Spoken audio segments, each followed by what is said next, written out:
Welcome students, I am Poonam Prasad and this is your economics class and we are dealing with the chapter People as Resource. Students, in today's class we are dealing with the last topic of the chapter and the topic is unemployment. Here we are finding out the definitions and definition of the topic unemployment and different types of unemployment existed in the society. Children, if I am talking about the definition, so when people are willing to do work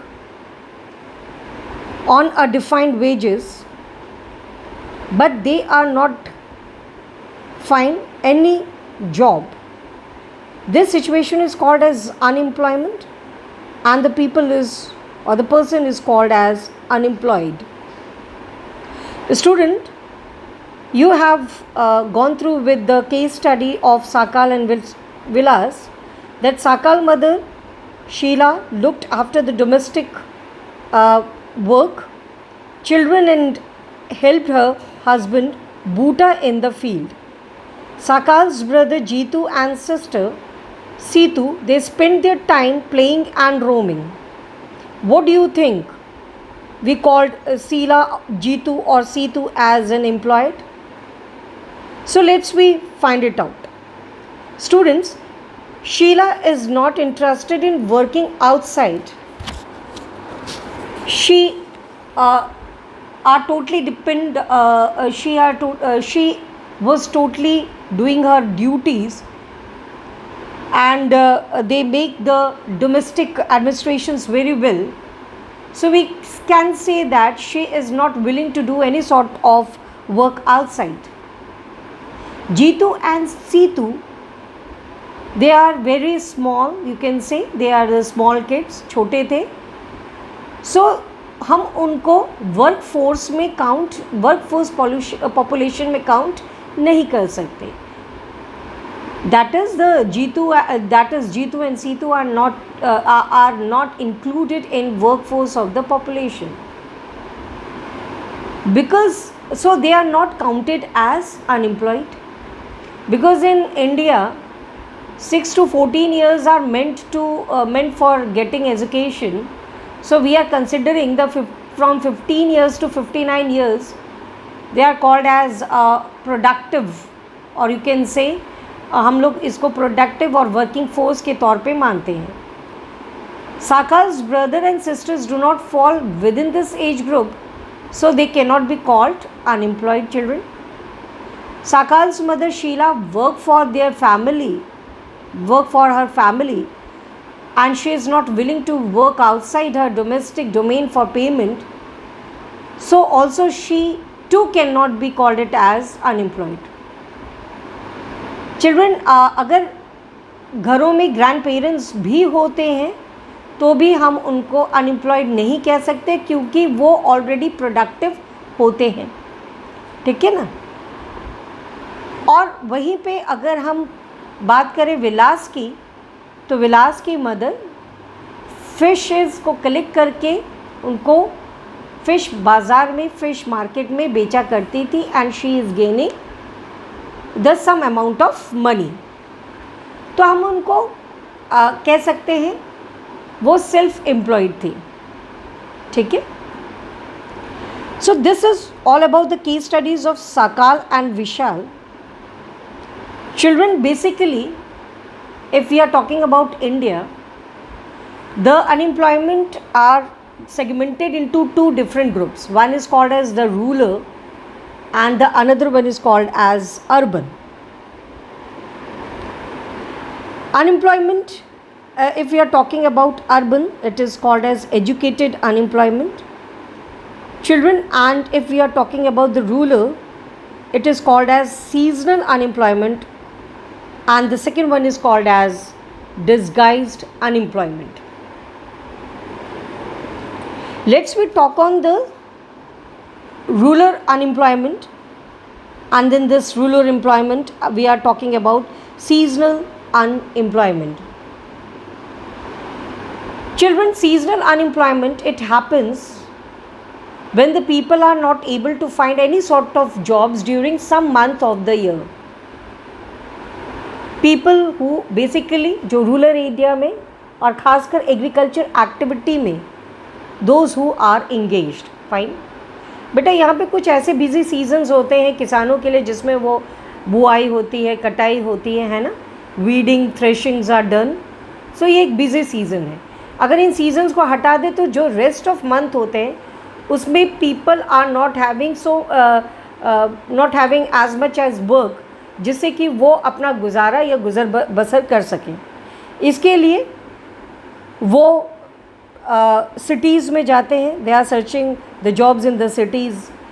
वहाँ पे वो जैसे कि rickshaw pulling का काम या vegetable vendors का काम या माल ढोने का काम, इस तरीके से कई ऑड वर्क को करते हैं, ठीक है, for engaging themselves into the jobs.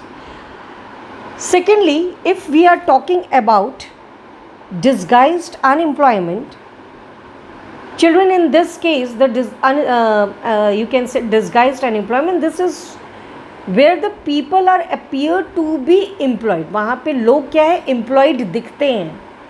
Basically ये भी आपका हिडन अनएम्प्लॉयमेंट इसे कहते हैं। ये भी एग्रीकल्चर एक्टिविटी में ज़्यादा दिखता है रूरल इंडिया में। This usually happens among the family members engage in agriculture activity. आपको पता है कि गांव में फार्मर तो काम, किसान तो काम कर ही रहा है, लेकिन उसके घर के मेंबर्स भी बहुत ज़्यादा काम करते हैं। Like the work requires the service of, for example, if the work और the production requires only the service of 5 people, but you see the 8 people in the field. 8 का मतलब क्या हो गया, 8 लोग आपको खेत में दिखाई दे रहे हैं जिसमें से 5 लोग ही काम कर रहे हैं। Then we can say that the 3 people are extra. 3 people क्या हैं, वो एक्स्ट्रा हैं। These 3 people also work in same plot as the other. वो लोग सेम प्लॉट में ही काम कर रहे हैं, उसी फील्ड में काम कर रहे हैं जैसे कि अलग अदर्स, ठीक है, वो 5 लोग और। The contribution made by them, the 3 are not so, you can say does not add any sort of contribution made by the 5 people. इसका मतलब ये हुआ कि जो मुख्य काम कर रहा है वो कौन है, वो 5 लोग, लेकिन वो 3 लोग जो हैं उनके रहने ना रहने से उस फील्ड की प्रोडक्टिविटी पे कोई भी असर नहीं पड़ता है। इसका मतलब if 3 people are removed, the productivity of people will not decline, beta. So the field requires the service of 5 people only and the 3 people are extra. So this type of unemployment is called as disguised unemployment. Disguised का मतलब एक तरह से well में, जैसे होता है ना, पर्दा है, लोग दिखाई तो दे रहे हैं बट वो विजिबल नहीं है, ठीक है ना। So this is all about the disguised unemployment and seasonal unemployment, ठीक है। और basically these two are very very prominent in the rural India. Students, if we are talking about unemployment in urban areas, अगर हम urban areas की बात करते हैं तो अर्बन एरियाज़ की स्थिति थोड़ी सी दयनीय है। हम कह सकते हैं रूरल इंडिया में लोग इलिटरेट हैं,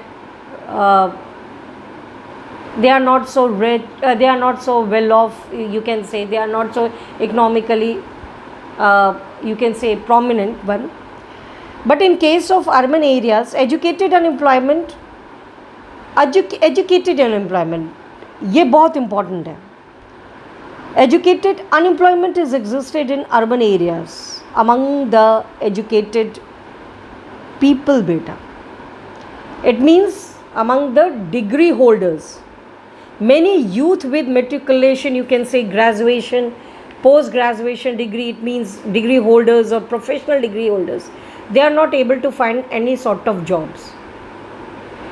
सबसे बड़ी बात आपको हम एक और चीज़ बता दें कि आज के प्रेजेंट सिनारियो में अगर हम देखें तो ग्रेजुएट्स और पोस्ट ग्रेजुएट्स जो हैं या प्रोफेशनल डिग्री होल्डर्स जो हैं वो ज़्यादा अनएम्प्लॉयड है एज़ कम्पेयर टू मेट्रिकुलेशन। क्योंकि वहाँ पे कुछ चीज़ें सेगमेंटेड हो जाती है, जैसे कि जो जॉब्स की नीड है वो टेक्निकल में ज़्यादा है, पर उसमें डिग्री की ज़्यादा ज़रूरत नहीं है, तो वहाँ पे टेक्निकल होल्डर्स को नौकरी as compare to non technical जल्दी मिल जाती है। तो यानी 10th पास आउट या 12th पास आउट स्टूडेंट, उसने अगर जो टेक्निकल एडवांसमेंट ले लिया या कोई ट्रेनिंग ले ली, तो श्योरली वो उसको जॉब मिल जाती है। वहीं पे जो ग्रेजुएशंस या पोस्ट ग्रेजुएशंस कर रहे हैं और वो किसी कॉम्पिटिटिव एग्ज़ाम्स में हैं, टाइम निकलता जा रहा है, टाइम होता जा रहा है, and they are not gaining any sort of money, तो हम वहाँ पे उनको क्या बोलते हैं, अनएम्प्लॉयमेंट। तो यहाँ पे शहरों में बेसिकली किस तरह का अनएम्प्लॉयमेंट चलता है, we call it as urban unemployment में we call it as educated unemployment children. Is that clear? So unemployment के बहुत सारे इम्पैक्ट्स हैं बेटा। If we are talking about the impacts of unemployment, अगर हम किसी भी कंट्री के सिनेरियो की बात करें, तो अगर हम सिंपल शब्दों में कहें, it is just a negative impact of any sort of economy of the country. So unemployment, it leads to wastages of manpower resources, क्योंकि जो स्किलफुल होने के बावजूद भी, जो एजुकेटेड होने के बावजूद भी उसको जॉब नहीं मिलता है, तो हम उसको कह सकते हैं कि it is just a wastage of man power. People who are an asset for the economy turns into liability, जिसको हम लोग एसेट संपत्ति बना सकते हैं, वही क्या बन जाता है, लायबिलिटी। और इसके सबसे बड़े रेप्रिकॉशंस यानी रिजल्ट्स क्या हो सकते हैं? जो अनएम्प्लॉयमेंट है, आप लोगों को पता है, बेरोज़गारी ultimately leads towards the feeling of hopelessness, anxiety, disappear among the youth, distress among the youth, people who do not have enough money to support their family, inability of educated people who are willing to work to find gainful employment, they implies a great social waste data। वो अपना potential नहीं provide कर पाते हैं, potential नहीं दे पाते किसको, society को। They can not work enough for the society, वो अपना कंट्रीब्यूशन चाह कर भी नहीं दे पाते। So unemployment, it tends to increase the economic overload। कहीं ना कहीं बेरोज़गारी एक अभिशाप है, गरीबी बेरोज़गारी एक अभिशाप है किसी भी कंट्री के। ये एक तरीके से हम कह सकते हैं इकोनॉमिक डेफिशिएट कह सकते हैं हम इसको, ये इकोनॉमिक ग्रोथ डेफिशिएट है। तो यहाँ पे it increases what, economic overload, the dependence of, अच्छा दूसरी चीज़, the dependence of unemployed on the working population, it increases.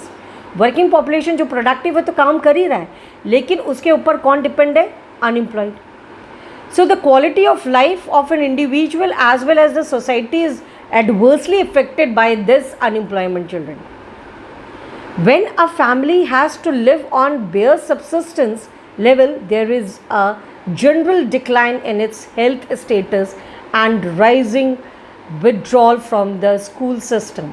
इसका मतलब ये कह सकते हैं कि unemployment has detrimental impact on overall growth of an economy। ये एजुकेशन पे भी आपको इम्पैक्टफुल रहेगा, इफ़ेक्ट करेगा, ये हेल्थ के ऊपर भी इफ़ेक्ट करेगा, ये इफ़ेक्ट करेगा आपके इकोनॉमिक डेवलपमेंट पे, ये इफ़ेक्ट करेगा कल्चरल, सोशल, पॉलिटिकल डेवलपमेंट पे चिल्ड्रन। यानी कि एक व्यक्ति का जो डेवलपमेंट है वो it hampers by this unemployment. Increase in unemployment is an indicator of a depressed economic children। It is a waste of the resource which could not be gainfully employed। If people cannot be used as a resource, they naturally appear as a liability in the economy rather than asset children। So हम जैसे मैंने कहा कि unemployment ultimately क्या है, एक अभिशाप है किसी भी कंट्री, क्या सोसाइटी, क्या फैमिली के डेवलपमेंट के लिए। तो फैमिली अगर डेवलप नहीं होगी, वो इंडिविजुअल खुद डेवलप नहीं होगा, उसके अंदर कॉन्फिडेंस की क्षमता कम होगी, तो ultimately it leads towards, it also hampers, you can say, the dignity of an individual also. तो individual makes a family, family hamper होगी, family makes a society, society hamper होगी, ultimately it makes a country to be, you can say, decline in its economic value. तो हम कह सकते हैं कि quality of population को बढ़ाने के लिए we need to improve our employment strategies at every level, from the every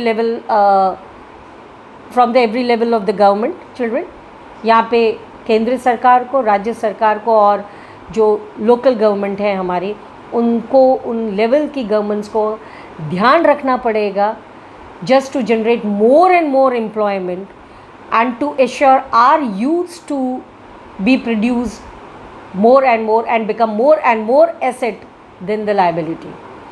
बेटा कल की क्लास जो नेक्स्ट क्लास होगी, उस क्लास में हम लोग एक इंडिया में अनएम्प्लॉयमेंट का सिनेरियो देखेंगे. वी कैन चेक आउट और वी कैन फेस और we can see the India's condition in terms of unemployment. और एक स्टोरी पढ़ेंगे about how to make the people of the village as an asset then the liability. और मैं आप लोगों से पूछूंगी कि किस तरीके से हम रूरल इंडिया में अनएम्प्लॉयमेंट को ख़त्म करके एम्प्लॉयमेंट को जनरेट कर सकते हैं. By this children, thank you very much and God bless you.